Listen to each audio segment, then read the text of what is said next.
সম্প্রতি প্রকাশিত একটি সংবাদে জানা যাচ্ছে যে বাংলাদেশ সরকারকে সম্পূর্ণভাবে পর্যদস্ত করতে, বাংলাদেশের অর্থনীতিকে বরবাদ করতে ভারত সরকার এক বিশাল সিদ্ধান্ত নিয়েছে।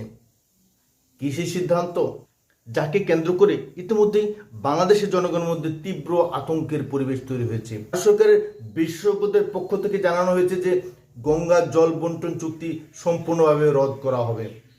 ভারত সরকার কি বাংলাদেশকে শুকিয়ে মারতে চাইছে? প্রতিনিয়তই ভারত সরকারের এই জলযুদ্ধে বাংলাদেশ সম্পূর্ণভাবে বিধ্বস্ত হচ্ছে। ভারতবর্ষের বিভিন্ন রাজ্য থেকে বাঁধ ভাঙা জলে বাংলাদেশ তছনছ হয়ে যাচ্ছে। বাংলাদেশ কি এবার জলযুদ্ধের মুখোমুখি হতে যাচ্ছে?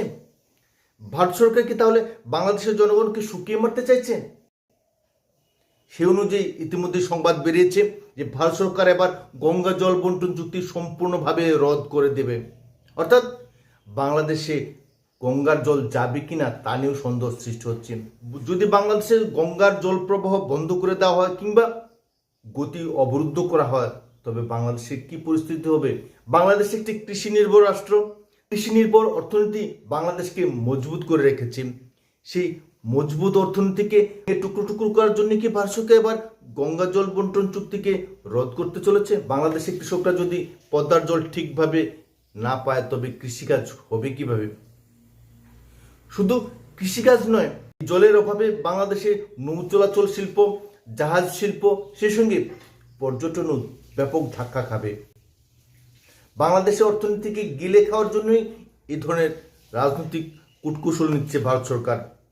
বাংলাদেশের অর্থনীতি কিভাবে ভেঙে চৌচির করা যায়, বাংলাদেশের অর্থনীতিকে কিভাবে বরবাদ করা যায়, তার জন্যই ভারত সরকার এই সিদ্ধান্ত নিচ্ছেন বলে জানা গিয়েছে। অর্থাৎ বাংলাদেশের জনগণকে হাতে না মেরে ভাতে মারার এই চেষ্টা বাংলাদেশের জনগণের জন্য এক কঠিন সংকট সৃষ্টি করবে। ভারত সরকার এই ধরনের সিদ্ধান্ত কেন নিচ্ছে? দিল্লি অভ্যন্তর সূত্রে জানা যাচ্ছে যে মোদী সরকার বাংলাদেশে ইউনূস সরকারের প্রতি যথেষ্ট ক্ষুব্ধ। সেই সঙ্গে সমগ্র বাংলাদেশে ইউনূসের নেতৃত্বে চলছে ভারত বিরোধী জিগির, এবং সমগ্র দেশেই জনগণের মধ্যে ভারত বিরোধী অপপ্রচার ক্রমশই তেজি হচ্ছে। বাংলাদেশের সংখ্যালঘু হিন্দুদের উপর যেভাবে ক্রমাগত অসহনীয় নির্যাতন করে যাচ্ছে ইউনূস সরকার, বর্বর সরকার, সেই বর্বর সরকারকে কঠিন শাস্তি দিতেই এবার গঙ্গা জল বন্টন চুক্তি সম্পূর্ণ রদ করতে চাইছে। অর্থাৎ জল অস্ত্রের মাধ্যমেই বাংলাদেশকে ছারখার করে দিতে চলছে ভারত সরকার। কারণ এই জল যদি বন্ধ করে দেওয়া হয়, তবে কৃষি, শিল্প, বাণিজ্য, টেক্সটাইল, মৎস্য প্রতিটি ক্ষেত্রেই বাংলাদেশ বরবাদ হয়ে যাবে। বাংলাদেশে সেই হিম্মত নেই ভারতের বিরুদ্ধে লড়াই করার। বাংলাদেশে সেই হিম্মত নেই যে বাংলাদেশের জনগণকে একটা আচ্ছা দিন উপহার দেওয়ার। কারণ তাদের মধ্যে হীনমন্যতা, তাদের মধ্যে সংখ্যালঘুদের উপর অত্যাচার করা, ভারত বিরোধী জিগির তুলেই দেশ শাসন করার কৌশল রয়েছে শুধুমাত্র। অথচ আজ ভারত বিশ্বগুরু, বিশ্বের চতুর্থ বৃহত্তম অর্থনৈতিক শক্তি হয়ে গিয়েছে। আজ ভারতের সঙ্গে পাঙ্গা নিচ্ছে। ফলাফল স্বাভাবিক।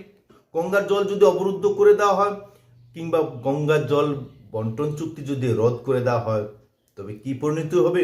শুকিয়ে মরতে হবে বাংলাদেশের জনগণকে। তার চেয়েও বড় কথা, বর্ষার সময় গঙ্গার জলে ভেসে যাবে বাংলাদেশের আপামর জনগণ। কি ভাবছেন ইউনূস? কি ভাবছেন ইউনূস? দেশকে রক্ষা করতে পারবেন তো? যেভাবে ভারত সরকার একের পর এক সার্জিক্যাল স্ট্রাইক আনছে বাংলাদেশের ইউনূস সরকারের প্রতি, তাতে আগামী দিন বাংলাদেশের অর্থনীতি কতখানি মজবুত থাকবে, কিংবা ভিক্ষার জলি নিয়ে দাঁড়ে দাঁড়িয়ে ঘুরতে হবে কিনা পাকিস্তানের মতো, সেটাই মৌলিক প্রশ্ন।